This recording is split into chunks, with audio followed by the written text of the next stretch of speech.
Existen dos hombres que nunca se conocieron durante 39 años y, sin embargo, durante esos 39 años vivieron exactamente la misma vida sin saberlo. Esto no es una metáfora, es lo más parecido a un experimento real que la naturaleza haya hecho jamás con dos seres humanos. Simplemente pasó. La ciencia tuvo que hacerse una pregunta incómoda. ¿Cuánto de lo que somos ya estaba decidido antes de nacer? Ohio, agosto de 1940. Una madre adolescente, sin pareja y sin recursos para criar a dos hijos, da a luz a gemelos idénticos. No hay complicación médica. El problema aparece apenas nacen. Ella no puede quedarse con ninguno de los dos, así que toma la decisión pocos días después de dar a luz. Entrega a ambos en adopción. Durante 3 semanas, los dos bebés permanecen juntos, todavía sin nombre, mientras el sistema de adopción de Ohio busca familias para ellos. Y entonces llega la separación. Cada uno va a parar a una familia distinta, en una fecha distinta, en una ciudad distinta de Ohio. Ninguna de las dos familias adoptivas conoce a la otra. Y sin embargo, cada una, por su cuenta, sin conocerse, sin coordinarse, deciden ponerle al niño el mismo nombre: James. De cariño, los dos van a crecer siendo llamados Gene.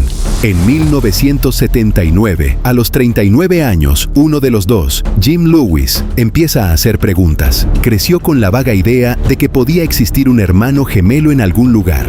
Su familia adoptiva finalmente le cuenta lo que sabe, que hubo un hermano, un gemelo. Decide finalmente buscarlo. Revisa los registros de la Corte de Adopciones de Ohio y encuentra el nombre: James Springer. Su hermano había crecido a apenas unos kilómetros de distancia, creyendo, porque así se lo habían dicho, que su gemelo había muerto al nacer. Los dos James se encuentran. En este punto, la historia raya en el misterio, o quizás en esas coincidencias que son difíciles de explicar. Los dos hombres, criados a cientos de kilómetros de distancia por padres que jamás se conocieron, habían tenido un perro como mascota cuando niños. Lo curioso es que ambos perros se llamaban Toy. Los dos se habían casado, de jóvenes, con mujeres llamadas Linda. Ambos matrimonios terminaron en divorcio. Los dos se volvieron a casar. Ambas segundas esposas se llamaban Betty. Los dos llamaron a su primer hijo James Alan. La lista sigue. Los dos fumaban la misma marca de cigarrillo. Conducían el mismo modelo de auto, del mismo color. Pasaban sus vacaciones en la misma playa de Florida, a pocas cuadras de distancia. Sufrían de las mismas migrañas, con el mismo patrón, desde la misma edad. Ninguno de los dos podía explicar por qué. Nadie podía, todavía. La historia de los gemelos no se quedó en una anécdota de sobremesa. Llegó a oídos de un psicólogo de la Universidad de Minnesota llamado Thomas Bouchard. Y Bouchard hizo algo que nadie había hecho antes con casos como este. Los tomó en serio. En 1979 fundó el Centro de Minnesota para la investigación sobre gemelos y adopción. Durante los siguientes 20 años, su equipo buscó y entrevistó a más de 130 pares de gemelos separados al nacer o de bebés. Cada par pasaba casi una semana en Minneapolis, sometido a más de 50 horas de pruebas. Personalidad, coeficiente intelectual, gustos, miedos, hasta la actividad eléctrica del cerebro. La pregunta de fondo era simple y a la vez brutal. Si separas a dos personas con el mismo código genético antes de que compartan un solo recuerdo, ¿cuántos se van a parecer 30 años después? Ni Bouchard esperaba la respuesta que estaba por llegar. Los Jim no fueron el caso más extremo del estudio. Ese título se lo disputan otros dos pares.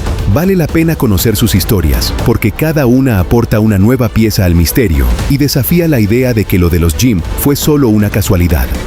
Están Oscar Storr y Jack Juffe, nacidos en 1933 de madre judía y padre no judío, separados de bebés cuando sus padres se divorciaron. Oscar creció en Alemania con su abuela, fue educado en un colegio nazi, se hizo miembro de las juventudes hitlerianas. Jack creció en el Caribe, en Trinidad, criado por su padre, que era judío practicante, y terminó viviendo en un kibutz en Israel antes de emigrar a Estados Unidos. Un nazi y un judío practicante, criados en continentes distintos, bajo ideologías diseñadas para ser opuestas. Cuando se reencontraron en el aeropuerto para el estudio de Bouchard, los dos llegaron usando camisas azules de manga, bigotes idénticos y anteojos de armazón rectangular. Los dos leían las revistas de atrás para adelante. Los dos tenían la costumbre de estornudar fuerte en los ascensores para asustar a los demás pasajeros. Los dos enrollaban una banda elástica alrededor de la muñeca. La ideología había construido dos hombres que creían ser completamente distintos el uno del otro. Y por debajo, algo más viejo que cualquier ideología, seguía dando exactamente las mismas órdenes. Y están Daphne Goodchip y Barbara Herbert, en Inglaterra, apodadas por la prensa las gemelas de la risa. En la mediana edad, ninguna de las dos podía terminar una frase sin estallar en carcajadas. Un patrón de risa nerviosa idéntico que ambas habían tenido toda la vida. Las dos usaban 7 anillos, distribuidos exactamente en los mismos dedos. Las dos habían dejado la escuela de policía en el mismo punto del entrenamiento, por la misma razón. Las dos se habían caído por una escalera a los 16 años.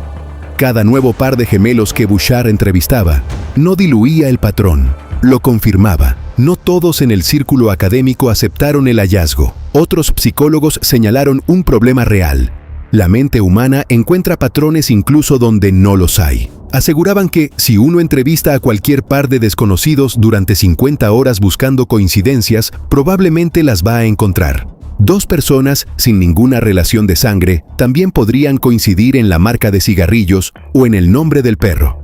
Bouchard nunca pudo desmentir del todo esa objeción real y verídica. Lo que sí pudo mostrar es que las coincidencias más significativas, coeficiente intelectual, rasgos centrales de personalidad, ciertas fobias muy específicas, se repetían. Los mismos patrones aparecían una y otra vez, desafiando la explicación del azar o las coincidencias. La verdadera pregunta no era si la genética importaba, sino cuánto poder tenía y cuánto podía influir. Detrás de los estudios con gemelos separados del siglo XX existe una segunda historia, una mucho más oscura. En Nueva York, entre los años 50 y 60, una agencia de adopciones permitió y en algunos casos ayudó a que un psiquiatra llamado Peter Neubauer separara a propósito a gemelos y trillizos recién nacidos. Cada bebé iba a una familia distinta y nunca se les decía a los padres adoptivos que su hijo tenía un hermano idéntico en algún lugar de la misma ciudad. Esto no fue un accidente de la vida, como en el caso de los Jim. Fue una decisión. Unos adultos querían estudiar genética contra crianza y decidieron que el permiso de esos niños no hacía falta. El estudio buscaba responder ¿qué influye más en una persona, la genética o el ambiente donde crece? Los resultados permanecen bajo llave en la Universidad Yale hasta hoy. Este es uno de los puntos más misteriosos. Los archivos del estudio fueron depositados en la Biblioteca de Manuscritos y Archivos de la Universidad de Yale, bajo un acuerdo de restricción de acceso. El acuerdo original establecía que la mayor parte del material permanecería restringida durante aproximadamente 75 años. Eso significa que una apertura amplia, o por así decirlo, la desclasificación de los archivos, podría ocurrir alrededor del año 2065. Algunos materiales no están disponibles para el público general. Investigadores autorizados pueden consultar ciertos materiales bajo condiciones específicas. Pero, ¿qué contienen exactamente las conclusiones finales de Neubauer? Nadie lo sabe con certeza. Esa ausencia es una de las razones por las que el caso sigue generando interés. La información permanece limitada para proteger la privacidad de los participantes, o al menos eso es lo que se dice. ¿Encontró algo que sugiere o apunta hacia una realidad más profunda, algo que todavía no estamos preparados para conocer? Varios de esos gemelos, de su estudio, ya adultos, se enteraron por accidente de que tenían un hermano. Algunos se cruzaron en la calle con un desconocido que tenía su misma cara, y no entendieron por qué. Bouchard estudió separaciones que la vida ya había causado. Neubauer, en cambio, las fabricó. Esa es quizás la única línea moral que le queda a esta historia.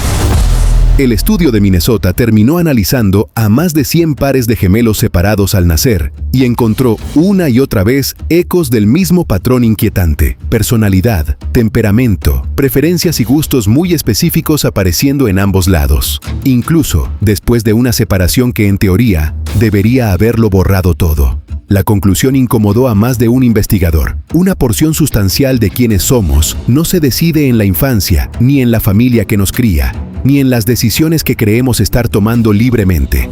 Se decide antes, se decide en el código. Y si ese código puede determinar en el futuro el nombre de tu perro, el color del auto que te gusta o el nombre de una esposa, ¿qué más podría determinar en la historia de nuestras vidas?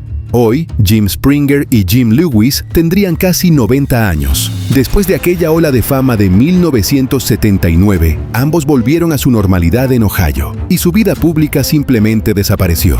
Jim Springer y Jim Lewis se reencontraron pensando que habían perdido 39 años que nunca podrían recuperar. Lo que no esperaban descubrir es que, en cierto sentido, no habían estado tan separados como creían. Alguien o algo había estado escribiendo el mismo guión de su vida en dos ciudades distintas.